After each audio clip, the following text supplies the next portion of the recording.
Diaspora को देखें जो बाहर बैठे हुए हैं, इनके मुख्तलिफ ग्रुप, कोई कैलिफोर्निया में है, कोई यूरोप में है। वो तो रजा डायस्पोरा जो है ना, जो शाह के जमाने का गया हुआ है ना, वो उनको छोड़ दे आप, बिकॉज वो तो डे वन से जो है वो इनकलाबे ईरान के खिलाफ है। वो तो आपको पता है उन्होंने ट्रेंड चलाए हुए थे सोशल मीडिया पे कि इजराइल आगे बढ़ो।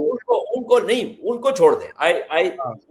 वो तो मतलब अब उनकी तरफ से अगर कोई और बात आए, उनकी तरफ से अगर ईरान के हक में कोई बात आए, वो तो वैसे ही अमेरिका और इसराइल की गोद में बैठे हुए हैं ना, तो उनसे तो मैं तवक्को नहीं करता। मैं बात कर रहा हूं जो ईरान के अंदर है, मैं उनकी बात। जो ये बाहर बैठे हुए हैं, ये तो चाहते हैं कि ये रजीम जो है इसको शिकस्त हो, ताकि ये ईरान वापस आ सके। और ये वापस आएंगे, और इसके अंदर ये चीज आप सोच लें, ये वापस आएंगे तो ये क्या होंगे अगर ये रजीम चेंज हो जाता है, तो फिर क्या होगा? फिर ये जो तेहरान में हुकूमत बनेगी, अगर कोई डिसरप्शन ना हो गई, अगर कोई सिविल वॉर ना हो गई रजीम के जाने के बाद, अगर इस सारे मामले को कोरियोग्राफ किया गया जैसे कि शाम में हुआ है, ये अहमद अल शर्रा का जो अल जुलानी का सारा मामला है, दिस ऑल बीन कोरियोग्राफ्ड, बिल्कुल ठीक है। और शाम को यानी सूरिया को इस सारे मामले से निकाल दिया गया, वहां से ये बात शुरू हुई। ये वो जो एक जोड़ था ईरान का और सूरिया का आपस में, उसको खत्म करने के लिए वहां पे पहले ये हुआ, अब उसके बाद यहां पे हो रहा है। So there is a grand plan here, और ये कोई कंस्पिरेसी थ्योरी नहीं है, it's a larger geopolitical chess board. नहीं, और ग्रेटर इजराइल का जो उनका अपना एक विजन है, वो तो डॉक्यूमेंटेड है, सारा कुछ ऑनलाइन चले जाइए, मिल जाएगा।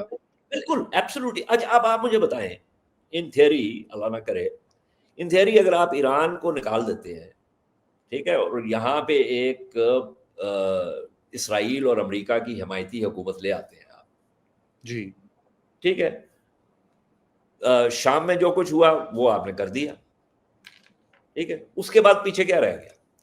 गजा, मगरबी किनारा, मशरकी यरूशलेम, यहां से आपने जो बेहमियत हुक्मरान बैठे हुए हैं, अरब हुक्मरान, आप उनको भेज देंगे, फलस्तीन का किस्सा पाक हो जाएगा, ठीक है। तो एरेक्स इजराइल जो है, greater Israel, the biblical Israel, वो कायम हो जाएगा। कांटा निकल गया। उसके बाद सऊदी अरब ने भी छलांग लगा के हाथ मिला लेना है, यूएई तो वैसे ही गोद में बैठा हुआ है, उसके अलावा बाकी भी हैं, तो साडी बारी तो देखिए बात की है। अच्छा, फिर उसके अंदर क्या होगा? आपके मशरक में एक हमसाया है, उसका तो हाल आपने देख लिया जी। तो आपके जनूब मगरब में एक हमसाया हो जाएगा जहां पे इसराइली बैठे होंगे, तो then you will be surrounded.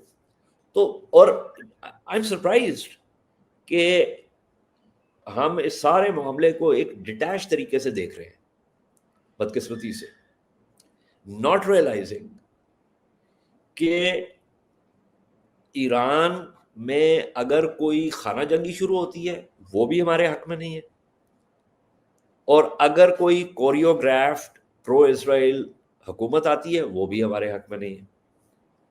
So we need to think about these things. बिल्कुल, वेरी सीरियस। हमने इस मामले को किस तरीके से जो है वो हैंडल करना है। मगर इजाज देखिए, मैं आपसे नुक्ता जानना चाहता हूं, क्योंकि दो चीजें आपकी बात से क्यों भी ले रहा हूं, but I also thought that we should talk about this. और वो ये कि अभी आप देखिए कि ईरान की जो हुकूमत है, अगरचे कि हमारे ताल्लुकात ठीक हैं, उनसे अच्छे हैं, लेकिन इंडिया के साथ जो उनका रिलेशनशिप और जो जिस तरह घुसे हुए थे वो इंडिया की हर चाह बाहर पोर्ट बना रहे हैं, और एक जी हमारे बड़े ताल्लुकात, अभी वो तो एक्सपोज हो गया ना सारा। इंडिया ने तो ना कोई हिमायत नहीं की उनकी, एससीओ की मीटिंग में उन्होंने इनकार कर दिया। फलस्तीन के ऊपर कल यूएन की रेजोल्यूशन जो पास की जनरल असेंबली ने, इंडिया साहब ने वहां से एब्सटेन किया, किसी किस्म का कोई सपोर्ट नहीं। और अब जो वहां की माशाल्लाह जो कमेंटेटर्स हैं वो कह रहे हैं वाह जी, इजराइल ने क्या जबरदस्त काम किया, हमें यही काम पाकिस्तान के साथ करना चाहिए था। देखो जी, हमें तो ऐसे कम्युनिकेट करना चाहिए, हमें तो पाकिस्तान की मिलिट्री लीडरशिप को ऐसे आपने देखा होगा बाकायदा ये सो कॉल्ड सीरियस लोग, not trolls, not social media trolls, ये जो लोग कॉलम में लगा देखिए मेरी बात सुने, रजा रजा रजा, जो इस वक्त हाल हो चुका है ना भारत के मीडिया का, पागल उसमें हो ना चुके हैं। वहाँ पे मादूदे चंद को छोड़ के हैं कुछ वाकई बहुत जो है वो ज़हीन और डिसर्निंग लोग अभी भी मौजूद हैं, लेकिन वो एक बिल्कुल फ्रिंज पे है, ठीक है, वो अकल की बात करते हैं, उनकी बात कोई सुनने के लिए तैयार नहीं है। बाकी जितने भी हैं ना, वो अब सारे जो पहले गोदी मीडिया में नहीं थे, अब सारे गोदी मीडिया के अंदर है, ठीक है। और आपको पता है ये इस्तेलाह मैंने नहीं बनाई, ये उधर से उन्होंने आई, बनाई है, बिल्कुल। ठीक है, उधर से आई है। तो इसलिए अब ये सारे ट्रोल्स हैं।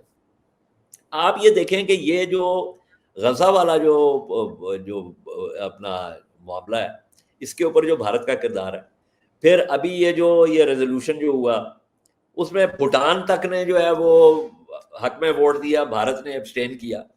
तो भारत और इसराइल जो है, ये मैंने अभी एक मैं आपको भिजवाऊंगा when it drops. I just did a program with Azad Essa and Leena al-Safin. Azad की जो किताब है हॉस्टाइल होमलैंड्स के, वो भारत और इसराइल का आपस में क्या गठजोड़ है, और उस प्रोग्राम का उन्वान भी है the toxic nexus between Zionism and Hindutva. तो ये तो अब सारी चीजें वाज़ेह हो चुकी हैं जी।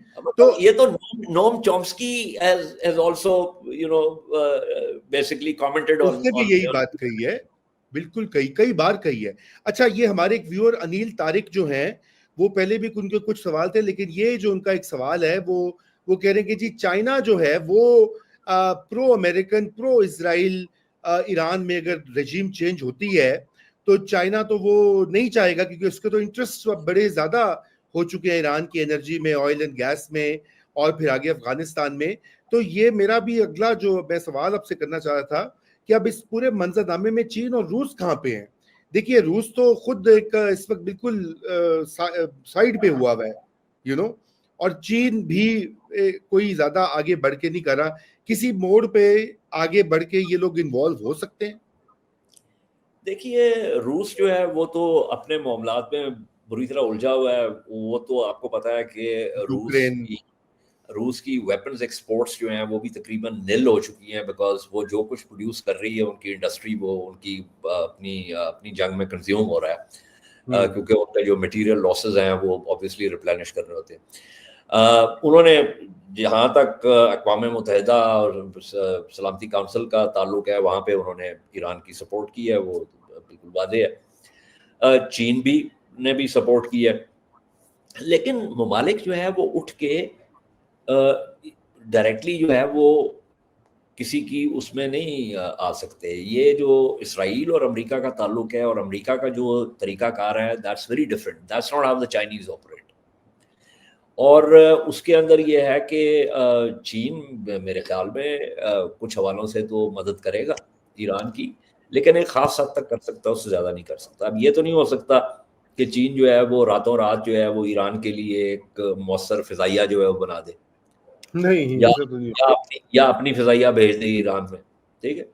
तो ये तमाम चीज़ें जो हैं, लेकिन ये ज़रूर है कि चीन इन तमाम मामलात को बहुत जो है वो गहरी नज़र से देखेगा और देख रहा है, और चीन अपना पत्ता खेलेगा जब जिस वक़्त वो उसको खेलना होगा, वो अपना पत्ता लाज़िमन खेलेगा। देखिए ना, कई दफ़ा आपको पता है कि जो ये सूरिया वाली जो पॉलिसी थी, शाम वाली जो पॉलिसी थी ईरान की और रूस की, वो बहुत अहम पॉलिसी थी रूस के लिए भी और ईरान के लिए भी। लेकिन जब वहाँ पे पलड़ा जो है वो उल्टाया गया, जिसके अंदर तुर्की भी शामिल था, उसके अंदर अमेरिका भी शामिल था, उसके अंदर इसराइल भी शामिल था, तो फिर ज़ाहिर है उनको वहाँ से विड्रॉ करना पड़ा। तो आप कोई मतलब बाजी, आप कहीं पे आपको मात होती है, कोई आप जीतते हैं, ये एक सी सॉ जो है वो होता रहता है। बिल्कुल।